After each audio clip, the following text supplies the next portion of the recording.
Nigel Farage Show. Mr. Nigel Farage. Thank you, Donald. Good evening, everybody. Well, the political new year really is up and running. There'll be a live broadcast at 9 p.m. tonight, Eastern Time America, from President Trump, talking about his dispute with Congress over building the border wall in Westminster. After Anna Soubry is called a Nazi by a bunch of yobs outside Parliament, calls for an awful lot to be done to protect MPs. But the real story that is dominating everything, and all I can say is, here we go again, because just 2 weeks after all those flights were stopped from Gatwick Airport, where we still had no confirmation of whether drones were actually flying around the airport or not, it's happening right now as we speak at Heathrow. There is a statement that's been put out from Heathrow Airport which says we are currently responding to a drone sighting at Heathrow. We are working with the Met Police to prevent any threat to operational safety. As a precautionary measure, we have stopped departures. We apologise to passengers for any inconvenience caused. And I want to appeal, if you are there at Heathrow, if you have some knowledge, perhaps, of whether a drone has or has not been seen, please call me on 0345 6060 973. You can text to 84850. You can tweet using the hashtag Farage and LBC at LBC, and you can, of course, talk to us and comment on Facebook. I'm appealing to you, the great British public. Tell me what is really going on at Heathrow Airport. Now, to try and help me make some sense of this, and perhaps to really try and understand what the government has done since the Gatwick incident, I'm joined by Matthew Thompson, our senior reporter. Matthew, good evening. Good evening, Nigel. Well, it's just 2 weeks, isn't it, after all that chaos? And Chris Grayling, the Transport Secretary, I mean, has he done anything to stop this sort of thing from happening? It is kind of hard to believe, Nigel, isn't it? I mean, I think what is worth mentioning is that only in the last couple of days, in fact, about 4 days ago, it was reported that both Gatwick and Heathrow had started investing serious amounts of money into kit that was described at the time as army-level kit that would prevent exactly this kind of thing happening. Now, what was reported was that Gatwick had said that it had spent something like £5 million on this kit, and Heathrow simply confirmed that it was looking at doing something similar. So it may simply be that Heathrow hasn't quite got up and running yet and hasn't quite got the gear that it was supposed to be buying ordered. Who knows? It also could be, of course, Nigel, remember at the time of the Gatwick sightings, it was suggested that there perhaps wasn't even a drone at all. So there is the possibility, of course, that these are hoax calls or that someone thinks they've seen a drone. But when you're dealing with passenger airlines with hundreds of people on board, and not to mention all sorts of flammable gasoline, it's probably worth erring on the side of caution. So you can perhaps understand why they have done what they've done. It is worth pointing out, Nigel, that it's only departures at this moment in time that are affected. The north runway at Heathrow, known as 27R, the way Heathrow works, for those who don't know, is that obviously there are two runways. We hear lots about the third runway at Heathrow, but there are currently only two. That one is designated to arrivals and one is designated to departures. So at the moment, we understand that arrivals are still happening, so planes are still landing. It's just all departures are not going forward, and that is clearly even more problematic than Gatwick, simply because Heathrow is a much bigger and busier airport. I think something like 1,000 flights were affected at Gatwick over the period of disruption, and that could be significantly higher if Heathrow remains closed. Absolutely. Matthew, thank you. Don't go away too far. And if you're there at Heathrow Airport, tell us, what are the scenes like? What have you actually been told? 0345 6060 973. Well, joining me now is Julian Bray, journalist and aviation expert. Julian, good evening. Good evening. I mean, I look back at what happened at Gatwick a couple of weeks ago. I saw an innocent couple arrested, and I still don't know, were there any drones over Gatwick Airport or not? Well, we can take it that they're spending an awful lot of money, and there's a big report out today. $5 billion being spent on drone defences up and down the land, and also in Scotland.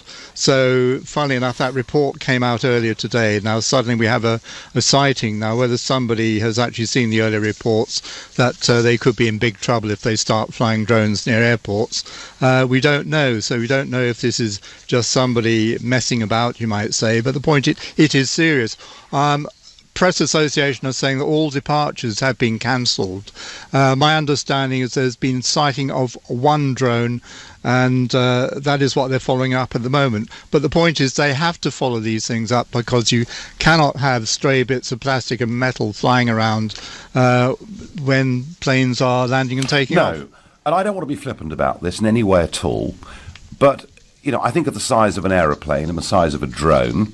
Just how much damage could a drone do to a plane that's coming into land or taking off? Well, it could actually take out a whole engine if the drone goes into the fan and the carbon fibre tines break, and then you don't know where it's going to end up, because you could have bits of carbon fibre pushing its way through the cowling of the actual jet itself. So the point is, it does create an awful lot of bother, shall we say. Yeah, no, I understand. But, Julian, drones have been around for years. We've had this debate before.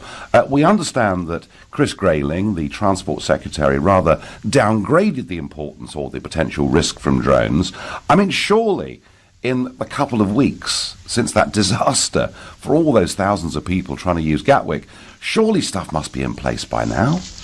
Well, it's like everything. They've got certain levels of protection they can put up.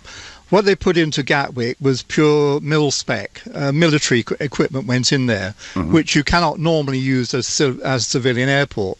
And what they've done, my understanding is they've got some civilian-grade military equipment that's going in up and down the land. But these things take a while to actually wire up and prove and test and get ready. You can't just do it overnight the way the military do. So that is the problem there, because they're putting in permanent installations. But this report that's come out today is heartening, because the whole point is that they're going to extend quite dramatically the prohibited area, basically the airport footprint.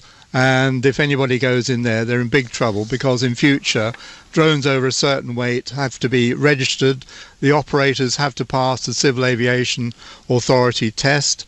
And so if they're flying anywhere near an airport outside the perimeter, they have to effectively lodge a flight plan with the CAA or with air traffic control. So that is what they're doing, and the penalties are going up as well. Right, well, let's hope it all has some effect. Julian, thank you. That was Julian Bray, journalist and aviation expert, explaining to us that drones really are very seriously dangerous things, and that it takes time to put the systems in place. Now, I have a caller from Hounslow, Sadish. Sadish, tell me, what have you seen, what have you heard? Hi, good evening, Nigel. Great show, great man. I always listen to you. Thank you. Yeah, it's my pleasure to have. Thanks for having me on the phone. First thing, let me explain. This morning, I woke up 7 o'clock for my school run, and I saw my friend, who lives with me. He was outside, and he came in with his face was frightened, and I was like, "What happened to him?" I thought maybe he's not well. Yeah. He said to me, that actually scared me. He said he has seen a UFO, and I'm like, "You must be kidding!" This morning, a UFO. UFO, yeah, and I'm like, no, you must be kidding, mate. Yeah, I'm sure you didn't drink last night too heavy. And then I'm like, he said, no, but if you don't believe me, come outside and have a look. And I thought, that must be gross. I went out, and he showed me in the sky, because from my door I can see planes landing. Yeah, and yeah. I saw the dot in the sky, steady dot, a big one. It was white color, and I'm like, no, it's not. Then he asked me to take a picture. I'm like, no, I can't be bothered. And then I stared at the star. I thought it's a star probably. And then I came in. Later on, he showed me the pictures he took in the sky, right? And when it zoomed in, it actually looked like this UFO, two circles around, another small circle in the middle. And I'm like, I was just stunned to. I mean, Sadish, I'm sort of naturally a bit sceptical when I hear these things, but I'm listening to you very carefully. How far away did it seem to be to you? Well, it was it wasn't very far, like when we see stars, It's definitely not as far as a star. I can see that. I could actually see that. It was definitely, not very far. Okay, all right, Sadish, thank you. Well, Sadish saying he saw something in the sky. Could it be a drone he saw this morning? I don't know. Going back to Matthew Thompson, LBC senior reporter in the studio in London, what have the government announced earlier on today that they're actually going to do to combat this drone problem? Well, Nigel, obviously it's always good as government to be seen to be doing something. And actually, as it turns out, this morning it was announced a package of measures really designed to give, amongst other things, police extra powers to combat drones. They were going to extend the exclusion zone around airports to approximately 3 miles with additional extensions from the ends of runways. And they also announced that from the 30th of November this year, operators of drones weighing between 250 grams and 20 kilograms will be required to register and take an online drone pilot competency test, they're calling it. And also police will be able to issue fixed penalty notices for minor drone offences to ensure enforcement. But a couple of questions really emerge from that, Nigel. The major one being, it was already illegal to fly drones within the vicinity of airports. Exactly. So toughening the rules might sound like it's taking action, but really the problem is finding the people flying them. And there perhaps technology can play a role. And the Home Office did say today that it would be evaluating the safe use of a range of counter-drone technology in the UK. Then the corollary question to that really, Nigel, is why wasn't it being done already? Wow. This is what I don't understand. Now, Chris Grayling, some perhaps unfairly call him failing Grayling, but he didn't grip this. Matthew, thank you. Don't go away. Keep us updated. Please, if you're at Heathrow, if you're in the vicinity, if you know anything about what's going on, call 0345 6060 973. You're listening to the Nigel Farage Show here on LBC. It is now 6:15. Half an hour ago, we got the news from Heathrow Airport that they are responding to a drone sighting and that flights are not leaving the airport. And of course, they apologise for any inconvenience caused. I've been appealing to you. If you're at Heathrow, if you know what's going on, please call 0345 6060 973. And I have on the line now a flight attendant, James, from Heathrow Airport. James, good evening. Hi, good evening, Nigel. What can you tell us?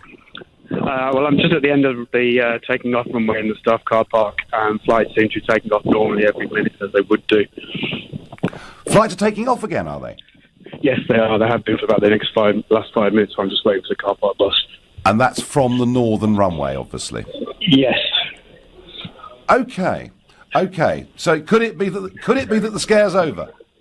Well, it looks that way. They're taking off as normal, so... Okay, Yeah, all right, James, let's right? hope I can go see. Yeah, no, fingers crossed, absolutely. James, thank you. James, their flight attendant at the end of the runway telling us flights are now taking off. Back to Matthew Thompson, LBC senior reporter. Matthew, what news? Nigel, just before you got that caller, I was flagging the producer to frantically to say, look what I've found. I'm on a website called flightradar24.com, which plane geeks will know very well. It sort of tracks plane movements around the world. It's a fantastic piece of software. And I've got it over Heathrow Airport, and I can confirm what that last caller was saying. There are flights on this website taking off. One plane has just left the runway to flying from Heathrow to JFK in New York. About 5 minutes ago, another flight departed for Athens. So it looks like, according to my technology, I'm not sat where your previous caller was in the car park, but according to my technology, flights are leaving and fairly regularly from the north runway at Heathrow. Okay, thank you very much indeed. Now, Ross from Leighton Buzzard thinks he saw something earlier on this evening. Ross, hello. Hello, Nigel.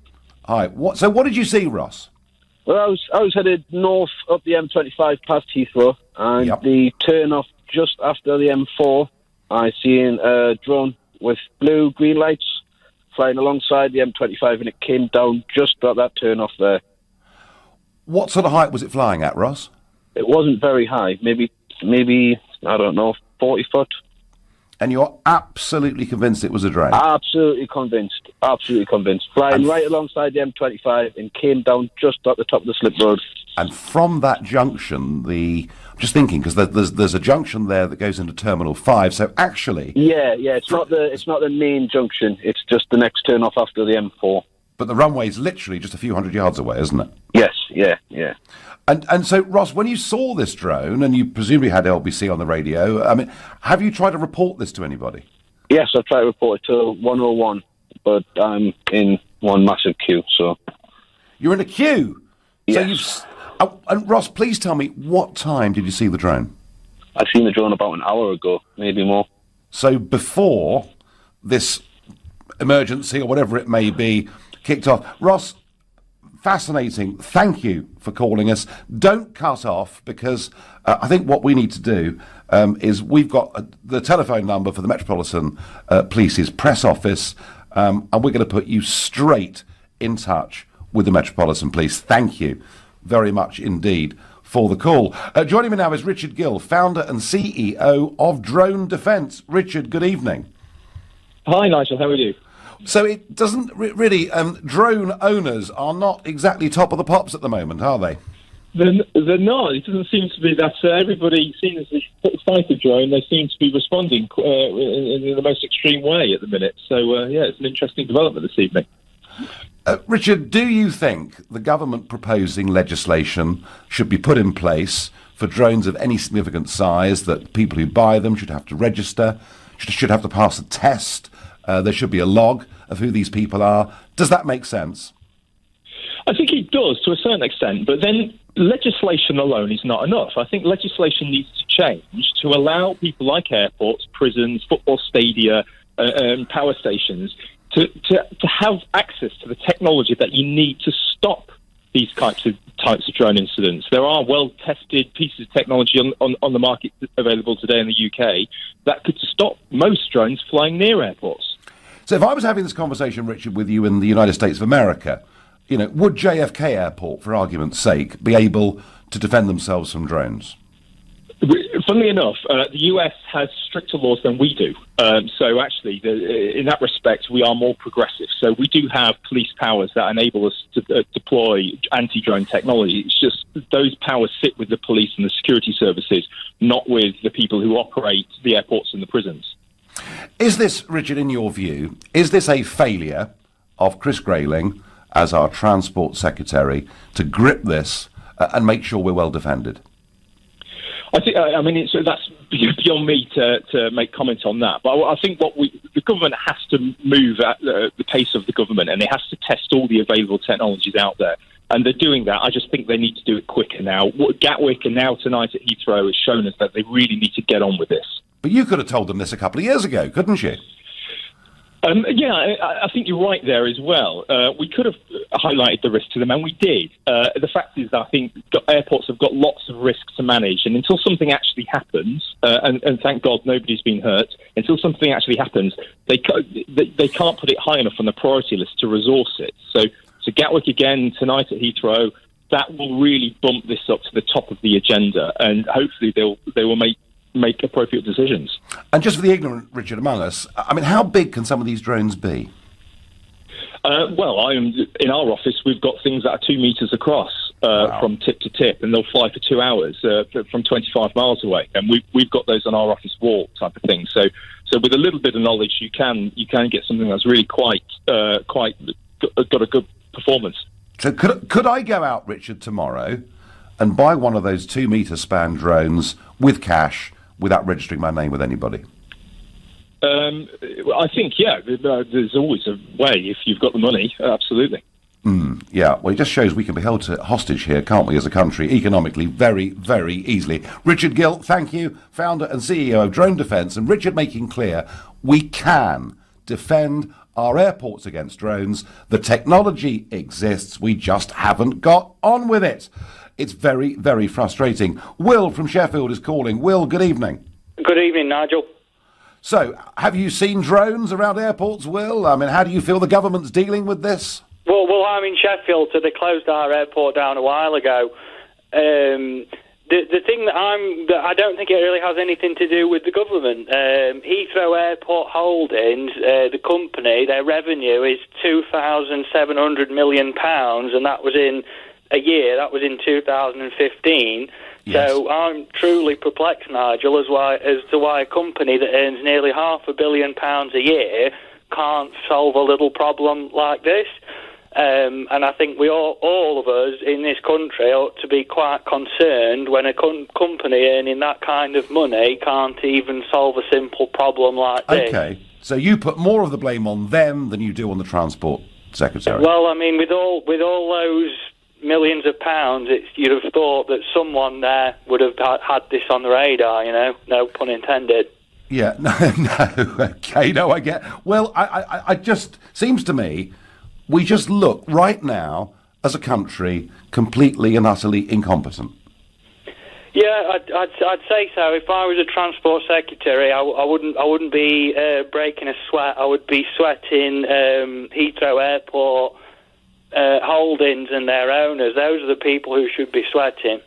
And you've made the point that they make an enormous sum of money from Heathrow Airport. Well, I think you make a perfectly reasonable and fair point. And Will there, I think, expressing the frustration that a lot of us must feel. I must admit, I came through Heathrow Airport on Sunday morning, and I came through, absolutely clean as a whistle, no problem.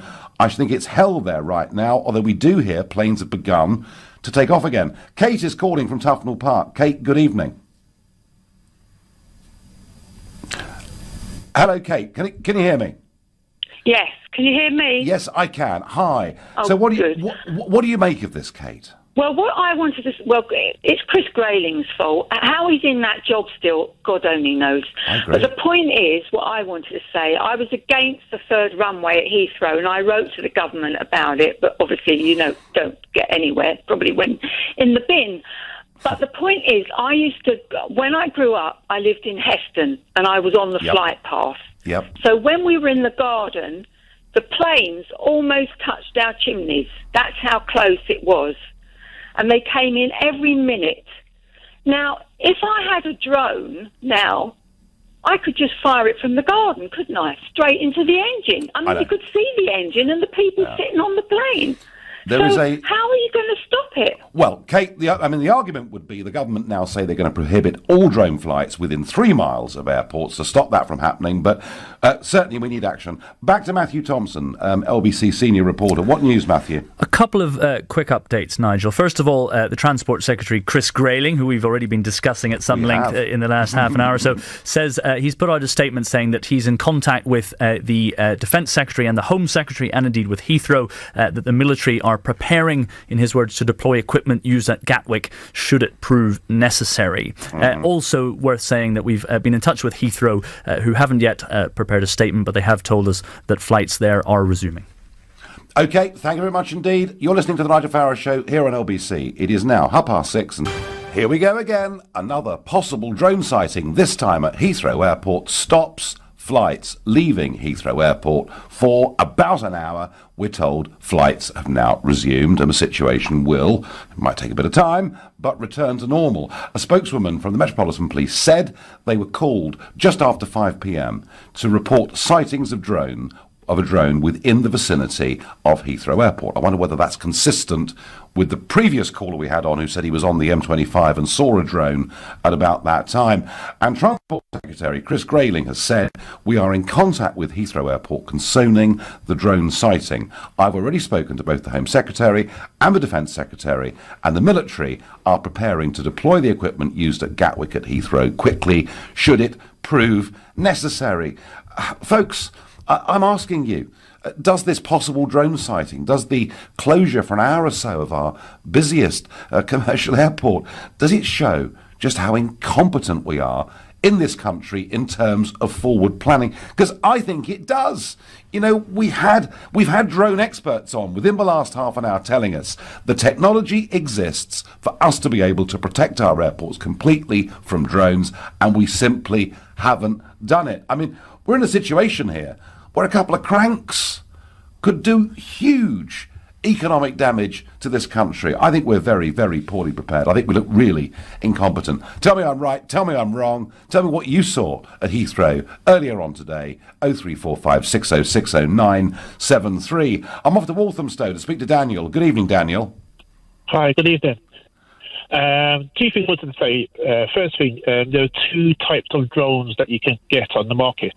The standard drone you can get from the shops already have all the airports around the world logged into the system. So if you try to take off near an airport, that drone won't allow you to do that. It won't allow you to do that. These are the standard drones that anyone can buy. They're built into the system. Okay, the drones that we've been seeing are the ones that are probably made to order or made to a specific specification, not ones you can normally buy, ones that are actually made and they can go distances 10, 20, 30 miles an hour. Not miles an hour, sorry, in miles from the person that's controlling it. And bearing in mind it's a radial distance, so I can fly it, say 20 miles in front of me, and then fly it past me and fly it 20 miles behind me. So we've got a radius of 40 miles. I could be flying around the airport and then fly it 40 miles away from the airport and land it and collect it later. Daniel, I've got little technical knowledge. I've got very little technical knowledge, but tell me, could somebody with a reasonable degree of electrical engineering skills build their own drone? There's enough information on the internet to build anything you want, including drones. There's enough information to build a drone that could fly for about an hour at a distance from you of about, say, 10 to 20 miles plus. And that so is... That's saying, I could be 15 miles away from Gatwick and still fly the drone over Gatwick, fly it back to me, and if I think someone's watching me, fly it beyond me, 15 miles in the opposite direction, land it, it's now 30 miles away from Gatwick. And if there's no fingerprint start on it, if there's no serial numbers on it, if there's no memory card in it, if someone finds it, they are not linking that to me either. And Daniel, given that £50,000 to get a reward, no one is going to be nearly impossible to find anyone. So, but Daniel, and listen, thank you for that. Very, very interesting, particularly about the over-the-counter drones that already stop us flying around airports. That's really interesting and good information.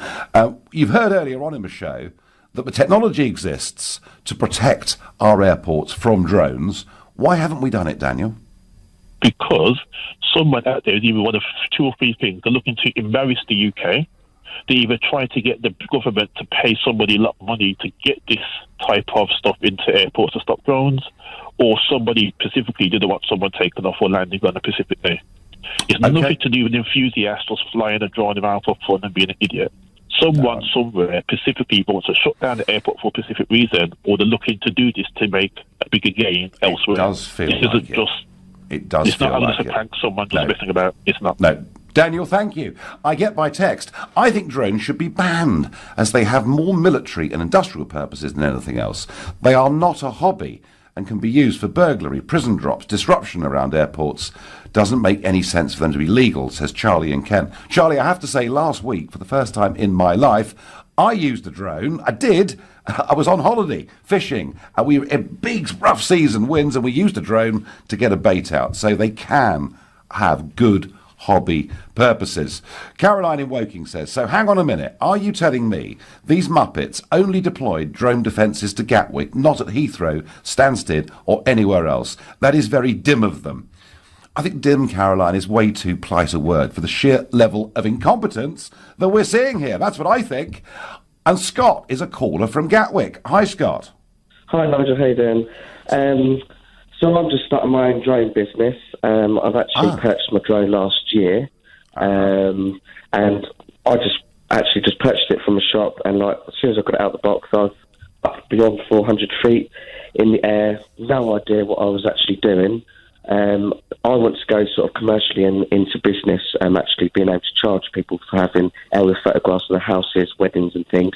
So in order to do that, I've had to actually attend an actual proper drone course, and then register with the Civil Aviation Authority.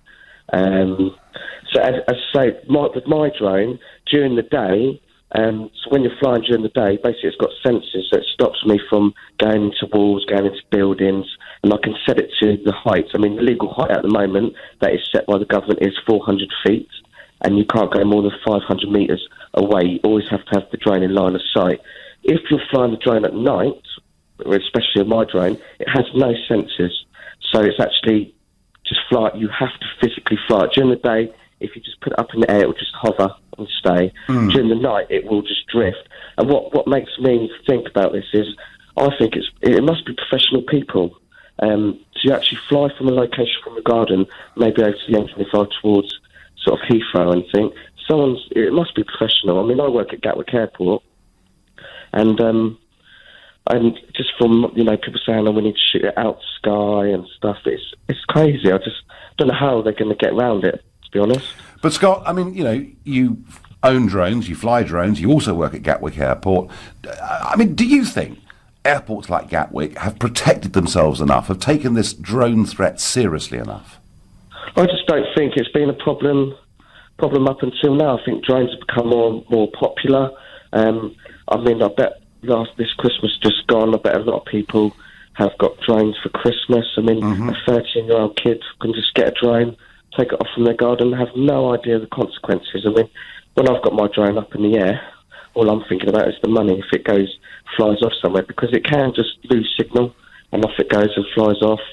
And it's quite scary. I mean, you could kill someone with it. Oh yeah. I mean, Scott, you've had some training. I've done a full course. Yeah, it's a 3-day course. Do you think everybody that wants to fly a drone should take that course and get a license? I think so. Yeah, I think that in order for you to buy a drone, I think you have to have like a license or something.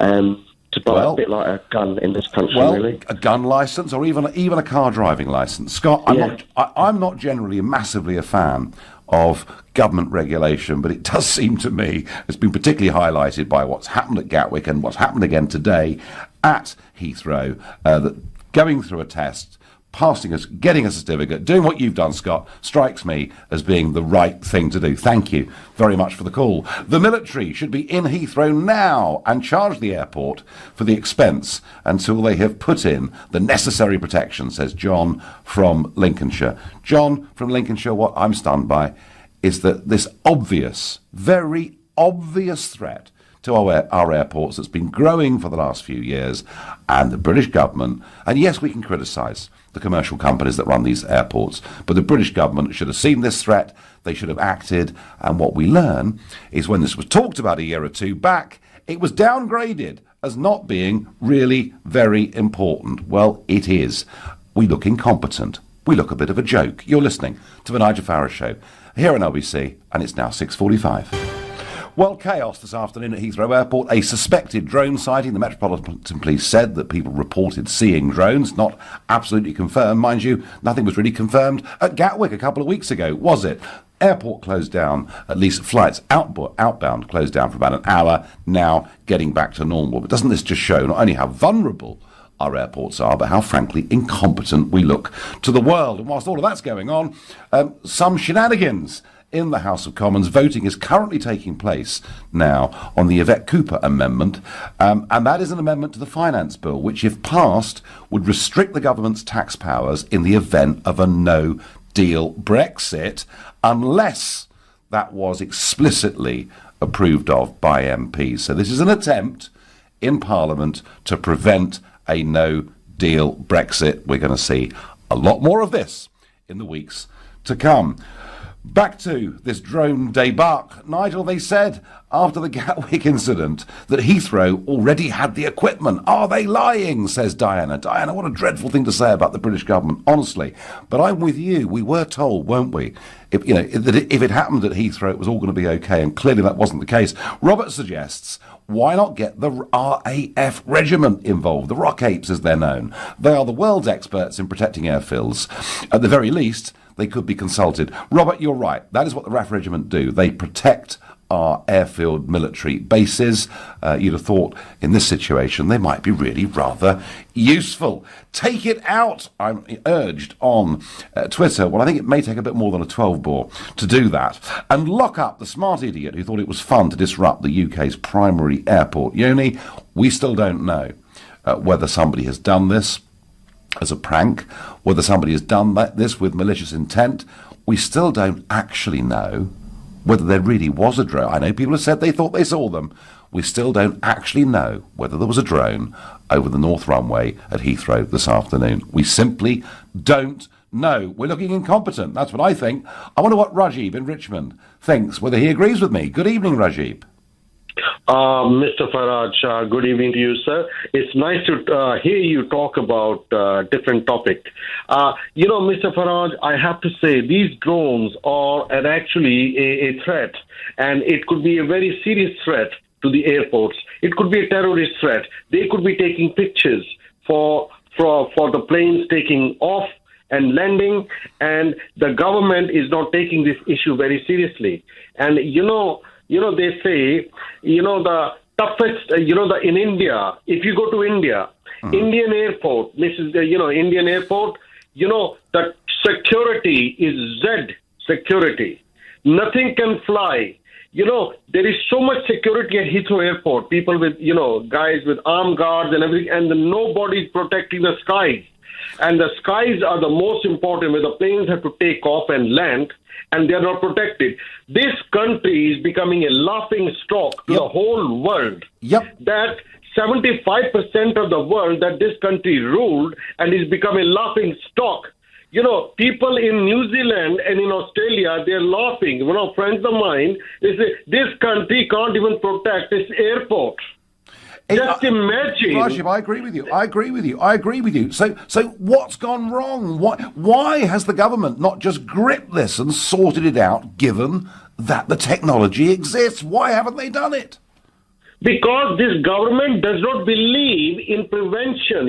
Prevention is better than cure. This government is just a sitting duck government. If somebody attacks a duck, the duck quacks, right? The quacks for a while and the duck goes quiet. And this government is just not this is supposed to be the 5th most powerful country in the world economically, and this country is really in shambles, and nobody gives a damn about it. They can't even protect their skies at the airport. Well, I tell you what, imagine the defense systems. If Rajiv, you give a damn about it. You give a damn about it. I give a damn about it. I bet a lot of the country gives a damn about it. But I tell you what, I don't disagree with your assessment or your passion one little bit. Thank you. Going to stay in Richmond and speak to Barry. Barry, good evening. Good evening, Nigel. Can you hear me? I can, yes. So the whole thing's a shambles, Barry. Is that right or not? Well, I wouldn't say that. I'm a counter-drone expert for a group of consultants, Drone Major Group. All I can offer at the moment is I'm surprised that it happened quite so late after the Gatwick incident. Mm-hmm. But what it does prove is that, drones are there. This is an abuse of a drone. And whilst clearly your first speaker this evening was upset, and the speaker we just heard just now was very upset. Yes. The drones are not a menace. We've got to just stop demonising this £42 billion industry. Well, Barry, I get it that it's an industry. I get it that they can be useful for hobbies. I explained I used one myself last week for the first time ever, and I can see the benefits from them. But Barry, the real point here is, and you know something about this subject. You're a self-professed expert on this subject. I'm a counter-drone. Yeah. No, so Barry, if the technology exists to protect our airfields, why haven't we done it? Okay, right. Let's everyone pause, step back from the breach here. Like many things, it's a resource. The resource has got to be paid for, and so the government will have to pay for significant capability to be put across all the airfields. At the moment, they're developing a strategy to do that. Has the government been aware of this threat? Yes, like many other things, it's now manifested itself. So there is an element of knee-jerk, there's no doubt about it. Barry, I'm going to have to pause you. We're going to go across to the House of Commons to get the result of this vote. The ayes to the right, 303. The noes to the left, 296.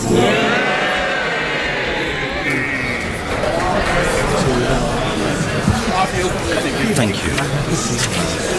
The ayes to the right, 303. The noes to the left, 296. So the ayes have it.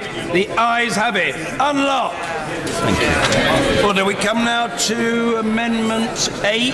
Does the honourable gentleman for Nottingham East wish to move formally? Or thank you. The question is that the amendment, that is to say Amendment 8, be made. As many as other opinions say aye. Aye. Of the contrary, no. Matter. Amendment 7 was the Yvette Cooper amendment. I'm going to go straight to LBC's political editor, Theo Usherwood. Theo, what's the significance of that? It's a big win for Yvette Cooper, for Nicky Morgan, and for Remainers right across the House of Commons. And it's also a win for Jeremy Corbyn. Of course, Labour decided to get behind this amendment. And what this amendment effectively does is it prevents the government, in the event of a no-deal government, no-deal Brexit, which hasn't been approved by the House of Commons, it prevents the government from making any tweaks or changes to the tax system if that were to happen. Now, sources within the government saying this afternoon that this amendment wasn't desirable, but it wasn't anything more than an inconvenience, because it doesn't stop the government from collecting taxes wholesale. It just prevents the government from making changes to the tax system. And this, Nigel, signifies the start of what we could see in terms of guerrilla warfare within the parliamentary system by the Remainers to rule out, or force Theresa May to rule out, a no-deal Brexit. But ultimately, she as Prime Minister has the EU Withdrawal Act in place. If she stands firm, we could still leave, presumably with no deal. Absolutely, that is the status quo. Yeah. If everything were to remain the same between now and March the 29th of this year, we will leave the European Union without a deal. And what's interesting is that she doesn't even need to alter the position by January the 21st, because of course what has happened is, and if it is voted down, if her deal is voted down next week, she's already given a statement, she did on November the 26th, setting out the government's position. So in actual fact, the legislation that everybody thought was so significant last summer by binding the government to giving a statement, the Dominic Grieve amendment, is now actually worthless. It's not even worth the paper. So we end up in a situation where we could leave. In some ways, she's in a powerful position if she believes in Brexit. We're going to find that out over the course of the next few weeks, are we not? You've been listening to the Nigel Farage Show here on LBC. I'm sorry to Barry in Richmond, the counter-drone expert. I'm sure shows later on this evening will want your expertise. I'm back tomorrow.